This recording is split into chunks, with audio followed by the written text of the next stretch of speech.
चलिए सीधा लिए चलेंगे आपको deputy CM Rajendra Shukla press conference में क्या कुछ कह रहे हैं, सुनिए सर। उससे अटैच करेंगे, बाद में अपने हॉस्पिटल बना के और उसको आगे बढ़ा सकते हैं। आयुष्मान योजना के अंतर्गत कई हम इस प्रकार से स्वास्थ्य के क्षेत्र में नए प्रयोग कर रहे हैं। 4 करोड़ से ज़्यादा आयुष्मान कार्डधारी हमारे मध्य प्रदेश में है। ये मोदी जी की 5 लाख रुपए तक के मुफ्त में इलाज करने की योजना का ये परिणाम है कि हेल्थ सेक्टर में भी एक नई क्रांति आई है। प्राइवेट सेक्टर के लोग अस्पताल खोल रहे हैं जो आम आदमी को राहत दे रहे हैं। दूर दराज इलाकों के भी हॉस्पिटल्स हैं, क्योंकि हमारे देश में अपना इलाज कराने वाले नागरिकों की संख्या ही इतनी कम थी कि अस्पताल और स्वास्थ्य का क्षेत्र कैसे आगे बढ़ सकता था। लेकिन मोदी जी ने ऐतिहासिक काम किया कि रिक्शा चलाने वाला, ठेला धकाने वाला, खेतों में मजदूर करने वाला 5 लाख रुपए तक का हेल्थ सिक्योरिटी कवर लेके चल रहा है। और अस्पताल चलाने वाले लोगों को मालूम है कि ये गरीब आदमी ज़रूर है, लेकिन अस्पताल अपना इलाज कराने के लिए सक्षम है और उसके कारण तेज़ी से स्वास्थ्य के क्षेत्र में हॉस्पिटल्स बढ़े हैं।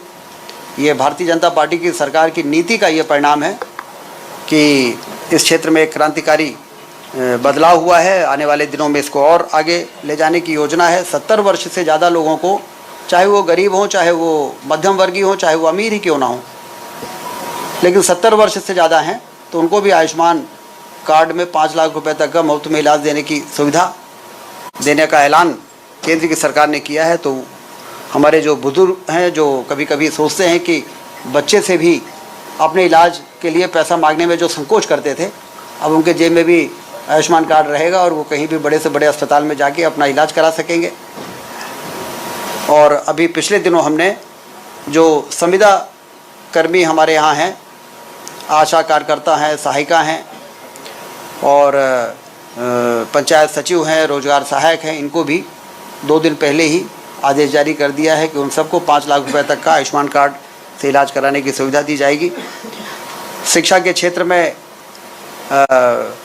CM rise school 150, 1500 CM rise school, एक सीएम राइज स्कूल के इंफ्रास्ट्रक्चर और रिकरिंग और नॉन रिकरिंग कार्यों में खर्च के लिए, और उसमें 10 किलोमीटर तक के बच्चों को वाहन से लाना और पहुंचाना, क्वालिटी एजुकेशन जिस तरह से प्राइवेट पब्लिक स्कूल्स में होता है, उसी प्रिंसिपल पर मध्य प्रदेश की सरकार ने फैसला किया कि हम सीएम राइज स्कूल बनाएंगे, फिर दूसरे चरण में उसको और बढ़ाएंगे और सामान्य आदमी जो सरकारी स्कूल में पढ़ते हैं उनको हम क्वालिटी एजुकेशन देने की व्यवस्था करेंगे।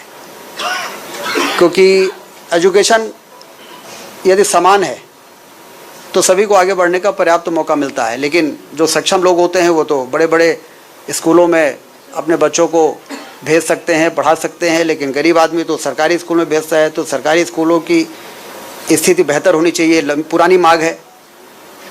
उन सब चीज़ों को ध्यान में रखते हुए ये एक बड़ी अच्छी शुरुआत है। इसी प्रकार से डॉक्टर मोहन यादव जी ने पीएम कॉलेज ऑफ एक्सीलेंस, हर ज़िले में एक जो हमारा सरकारी कॉलेज है उसको हम उस लेवल तक ले जाएंगे जैसे आईआईटी होता है, आईआईएम होता है। उच्च स्तर के जो हायर एजुकेशन के जो सेंटर्स हैं उस लेवल पर ले जाकर उसको हम स्थापित करें। तो पीएम 14 तारीख को हमारे गृह मंत्री अमित शाह जी आ रहे हैं जो इंदौर से करेंगे और पूरे प्रदेश के जितने भी जिलों का एक कॉलेज का चयन किया गया है उसको PM Shri college of excellence के रूप में उसकी शुरुआत होने जा रही है। तो एजुकेशन हो, हेल्थ हो, इन सभी क्षेत्रों में हमने तय किया है कि हमारे जो सामुदायिक स्वास्थ्य केंद्र हैं वो जिला अस्पताल के लेवल पर आएँ। जिला अस्पताल में डायग्नोस्टिक से लेके सर्जरी से लेके सारी व्यवस्थाएं होती हैं, तो इसलिए वहाँ पर जितनी व्यवस्थाएं उससे ज़्यादा मरीज आते हैं। क्योंकि कम्युनिटी हेल्थ सेंटर में अभी बहुत कुछ सुधार करने की आवश्यकता थी।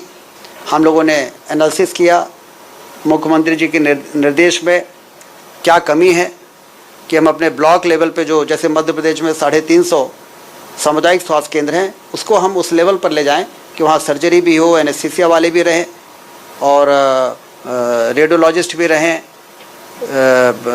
मेडिसिन के भी स्पेशलिस्ट रहें, गायनी के भी रहें। तो इसमें जो गैप निकल के आया कि हमें लगभग 2500 डॉक्टर चाहिए और आउटसोर्स के लोग चाहिए 15-16 हज़ार, पैरामेडिकल स्टाफ चाहिए। तो इस बजट में मुझे आपको बताते हुए खुशी हो रही है कि पहले चरण में 18,000, दूसरे चरण में 10,000, ऐसा करके 40,000 तक स्वास्थ्य कर्मियों को डॉक्टर मिला के भर्ती करने की तैयारी हमारी है। और जो ग्रामीण क्षेत्रों के स्वास्थ्य केंद्रों में स्टाफ की कमी के कारण स्वास्थ्य सुविधाएं प्रभावित हो रही थी उसको भी ठीक करने का संकल्प लिया गया है और उसके लिए बजट का प्रावधान किया गया है। हेल्थ का बजट 34% बढ़ा है मध्य प्रदेश में। मेडिकल एजुकेशन और हेल्थ डिपार्टमेंट को एक कर दिया गया है, जिससे आपस में कोऑर्डिनेशन की जो कमी होती थी उससे स्वास्थ्य सुविधाओं में बेहतर करने में जो देरी होती थी उसको भी ठीक कर दिया गया है। तो इस बजट से आप ये देखेंगे कि चाहे वो इंफ्रास्ट्रक्चर हो, चाहे वो हेल्थ सेक्टर हो, चाहे वो एजुकेशन का सेक्टर हो, चाहे वो निवेश का क्षेत्र हो,